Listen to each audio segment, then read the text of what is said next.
Welcome back to the Property Finance Podcast. So this episode's going to be all about deferred payments. So we've done an episode on this previously, but this is probably one of the most requested episodes that I've had recently. So I wanted to get kind of a bit of a refresher.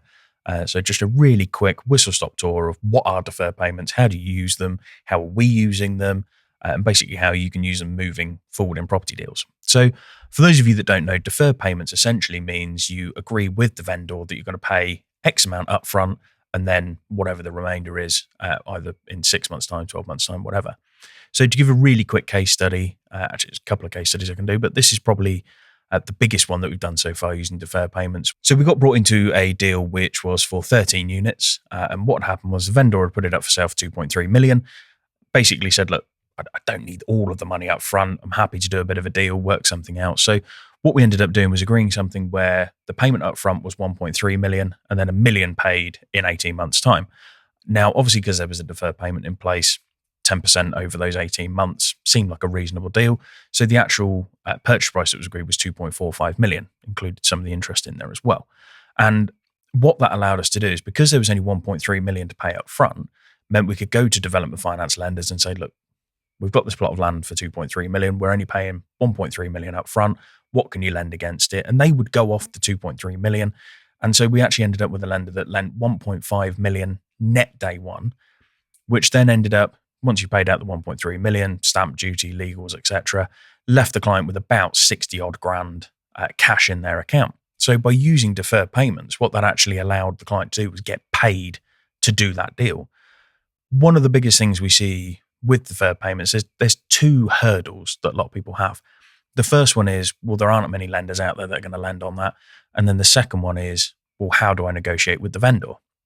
So I kind of want to cover both off within this episode and kind of put those two hurdles hopefully to bed and allow you to go out and hopefully find some of these deals for yourself. So the first one is, a lot of people say, well, no lender's going to lend on that. Why would a lender lend on deferred payments? The reason why lenders will lend on deferred payments, and there are quite a few lenders that will do this as well, so I wouldn't be too worried about the volume of lenders.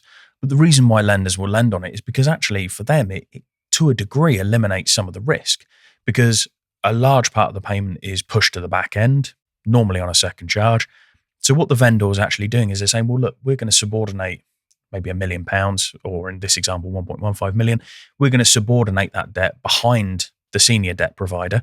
So the development lender has first charge. They've got security over a site worth 2.3 million, and they've only lent out 1.5 million. Well, from their perspective, that's a no-brainer to them. The vendor's shifted into a second charge, which means that if anything goes wrong, the lender's going to get their 1.5 million out first. So the vendor is at risk, not the lender. So from a lender's perspective, deferred payment is an absolute no-brainer. Now, don't get me wrong, not every single lender is going to want to look at this stuff. It is a very niche product, but I would say out of the 200 odd lenders that we deal with on development finance, I would say minimum 10, 20% of them will have a look at these deal structures, because why wouldn't you as a lender? And then the second issue that people have with deferred payments is, how do I actually go and negotiate this? Well, the way you need to approach it is you need to approach it from a position of strength. You need to come at it and say, well, actually, okay, deferred payments isn't a negative position to start off with. It is actually, I'm going to come and offer you more for your plot of land than someone else will. And you need to approach it in that sense. So take the example that we had at the start of this episode where we were talking about the 2.3 million. So he'd put it on the market for 2.3 million, wanted 2.3 million for it. And because of deferred payments, it's actually ended up with 2.45 million. Well, from the vendor's perspective, he wasn't going to get 2.45 million on the open market. So being able to get that via deferred payments is a win-win. Yes, okay, he's got the risk of he might not get that bit that's been deferred, but he's got a second charge, he's got security, he took personal guarantees from the directors and shareholders. So he's securitized up his money as well. And if you've listened to previous episodes around sort of the process of investing in other people, you'll see why he's taken personal guarantees and a second charge. So from that perspective, the negotiation becomes a bit easier. So you need to approach it from that position of strength of, we're offering you more than someone else is. Yes, okay, you've got this risk, but actually we've negated that risk by offering you an interest return, an interest coupon, and also potentially profit shares or whatever else you put on the table, and the second charge as well. So from that perspective, the vendor looks at it and goes, well, actually, what is my risk? Okay, I might not get my money back. However, if I do, I'm getting it back with 10%. I've got my personal guarantee, so if something goes wrong, I can come after those. There might be other security in place as well. So just negotiate it from a position of strength. Negotiate it as if you are the best offer on the table. And you'll be surprised how many vendors, especially within land and whatnot, will look at it and say, actually, you know what, that's a pretty good offer. I like that. And you might have to offer more than 10% return per annum on the money that's left in. You might have to offer, like I said, some sort of profit share as well. But come at it from a position of strength, and you'll be surprised how many people will actually look at it and go for it.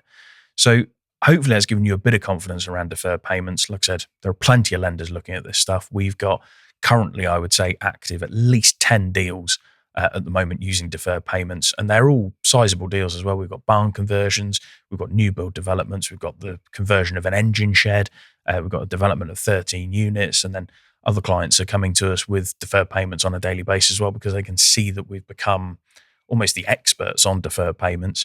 So we're getting more and more of those deals coming through daily, and lenders are becoming more and more open to this stuff as well. So hopefully that gives you the confidence moving forward that you can negotiate these deals for yourselves and that there's lending available. But if anyone's got any questions or wants to run through anything with deferred payments, don't hesitate to contact us. Other than that, thank you very much for listening. Catch you on the next one.